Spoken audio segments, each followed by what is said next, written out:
కోట్ల మంది పేదరికంలో ఉన్నారని వాళ్ళు రిపోర్ట్ ఇవ్వడం జరిగింది.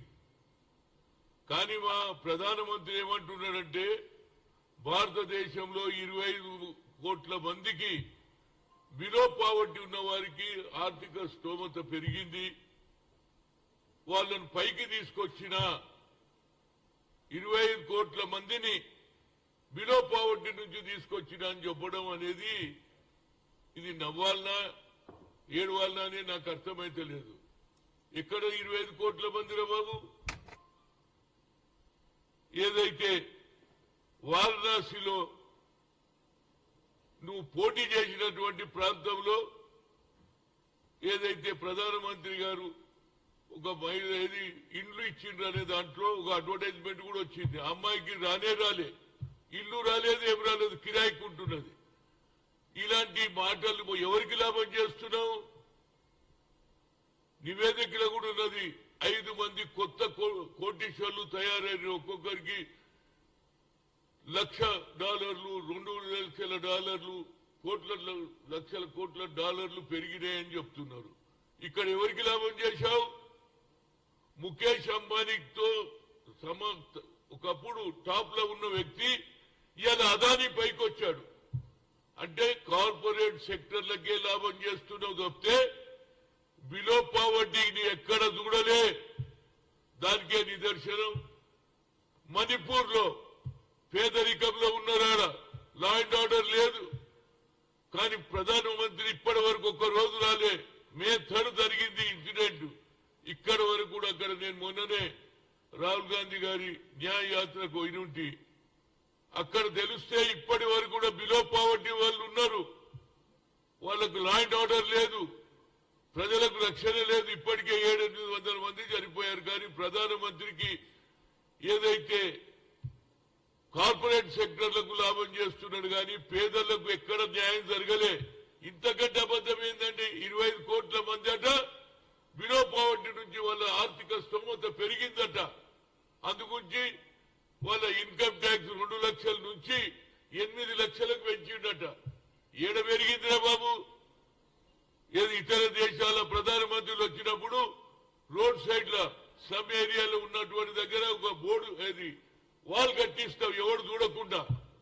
నిజంగానే నీకు పేదరికంలో ఉన్న వారి గురించి ఆలోచన ఎప్పుడన్నా చేసినవా? 2 కోట్ల ఉద్యోగాలు అన్నావు.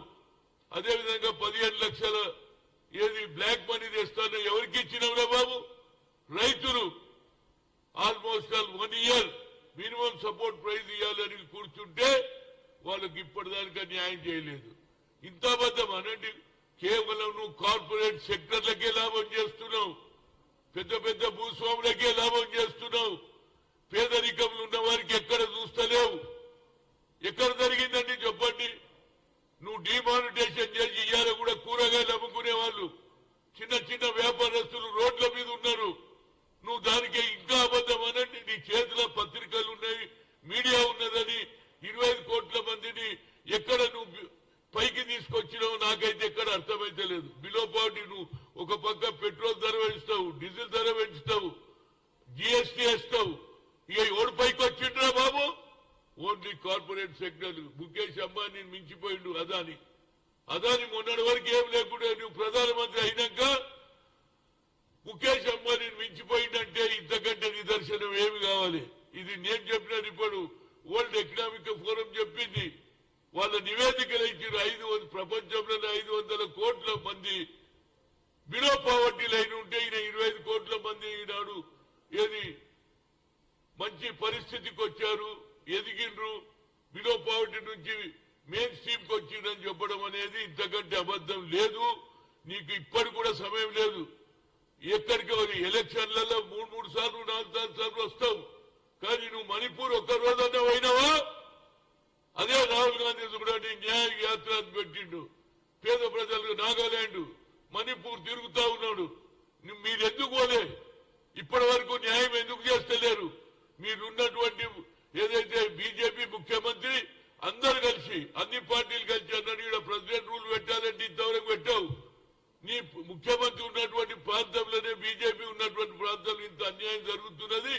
వీధి నుంచి ప్రజలకు మోసం చేసేటట్టుకు 25 కోట్ల జనాభా బిలో పావర్టీ నుంచి అధిగమించారు, వాళ్ళ స్థాయి పెరిగింది, వాళ్ళు ఇవాళ మంచి పైకి వచ్చారు, బిలో పావర్టీకి వెళ్ళి తెచ్చినంటే ఇది ఎవరు నమ్మాలి? ఈ విధంగా ఇంకో పని, ఇవాళ మీకు డెవలప్మెంట్ మీద ఆలోచన లేదు, అభివృద్ధి చేయాలని లేదు, కేవలం ఎన్నికలు వస్తున్నారని రామ జన్మభూమిని ఉపయోగించుకొని అందరికీ ఇన్విటేషన్ పంపించాలి. దేవుని దగ్గరికి మాకెందుకు ఇన్విటేషన్? దేవుని దగ్గర పోవాలనేది మా లోపల తపన ఉంటది, భక్తి ఉంటది.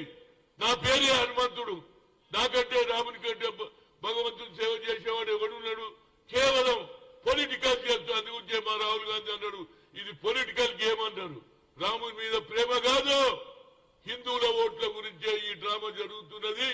కనుక ప్రతి ఒక్కరు కూడా ఆలోచించారు. దేవుడు అంటే అందరికీ ఉన్నారు, యేసుక్రీస్తు పూజ ఉన్నారు, ముస్లింలు అల్లాకు చేస్తారు, అదేవిధంగా రాముడు శివుడు మనం పూజ చేస్తాం. దేవుని దగ్గరికి ఎప్పుడు పోవాలనేది మన మనసులో ఉన్ననాడే పోతాం. సాయిబాబా గుడికి పోవాలన్నా, వెంకటేశ్వర స్వామి దగ్గర పోవాలన్నా మనం అనుకుంటే పోతాం. కానీ దానికి ఇన్విటేషన్ ఎందుకురా బాబు? ఎక్కడ చూడు అక్షంతలు గట్ట పూర్తి తీసుకొని పోయాడు. ఏమిటిది? కేవలం అభివృద్ధి కాదు, రాముని కూడా రాజకీయాలను తెచ్చి ఓట్లు తీసుకోవడానికి చూస్తున్నారు. ఇంకో పక్క బడుగు బలైన వర్గాలు, పేద ప్రజలకు ఎక్కడ కూడా న్యాయం జరగలేదు. వచ్చే ఎన్నికల్లో తప్పనిసరిగా ప్రజలు నరేంద్ర మోడీకి బుద్ధి చెప్పాలని, తప్పనిసరిగా అది జరిగినాడే నిజమైన ప్రజాస్వామ్యం అనేది నా ఉద్దేశం. Thank you.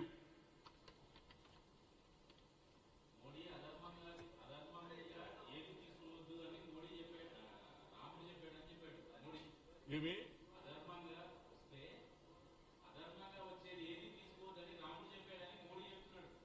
అది కాదండి, అయోధ్యలో గుడి ఉన్నది, పోవాలనుకున్న వాళ్ళు పోతారు. వీళ్ళు ఇన్విటేషన్ ఏందండి? మేము ఇన్విటేషన్ పంపిస్తాం. నీ పెళ్ళారా బాబు?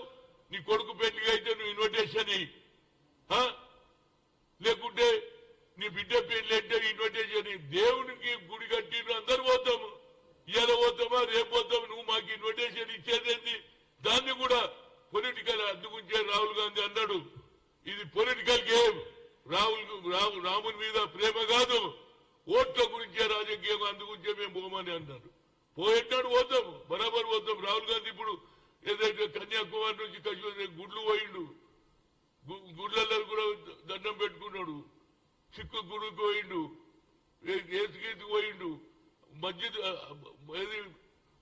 గురుద్వారాకు పోయిండు. కనుక ఇది కేవలం political game. In the name of development ఏం చేయలేదు. కాబట్టి ధర్మం మీద, రాముని భక్తి మీద ప్రజలను మోసం చేస్తున్నది నా ఉద్దేశం.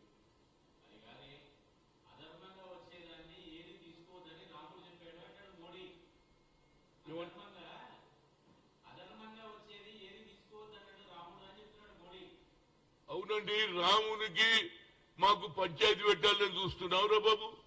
రాముడు దేవుడే. మేము ఎప్పుడు వాళ్ళు అంటే మేము ఫోటోలంతా మేము ధర్మాన్ని మేము పాటిస్తలేమనేది తప్పుడు ప్రచారం. భక్తి అనేది అందరికీ ఉన్నది, భక్తి ఎవరికి లేదు. దేవుని మీద భక్తి అందరికీ ఉంటది. నువ్వు పిలిచినప్పుడు పోకపోతే మేము ఏది రామునికి వ్యతిరేకమని చిత్రీకరించి ఓట్లు తీసుకుంటున్నా అనేది నా ఉద్దేశం. Thank you.